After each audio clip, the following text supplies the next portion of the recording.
ہائے ہائے، ماں باپ کی کیا قدر ہوتی ہے، کیا بھکت ہوتی ہے، یہ تو بس دین ہی بتاتا ہے۔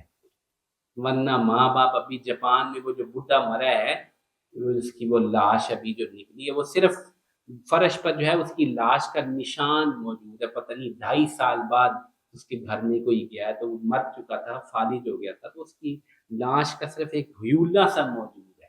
ان کا بیٹا جو تھا وہ دوسرے شہر میں تھا، اس نے کبھی نہیں پتہ کیا کہ میرے ماں باپ کدھر۔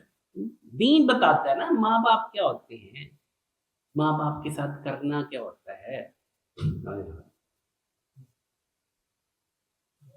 ہاں، دین بتاتا ہے۔ واہ، اللہ اکبر۔ ہم اپنے آپ کو اسلام کے مطابق ڈھالتے چلے جائیں، سمجھتے چلے جائیں، اور اس اسلام کی نعمت پہ شکر ادا کرتے چلے جائیں۔ یا اللہ آپ کا شکر ہے، اللہ آپ کا شکر ہے، آپ نے مجھے مسلمان کیا، اللہ آپ کا شکر ہے۔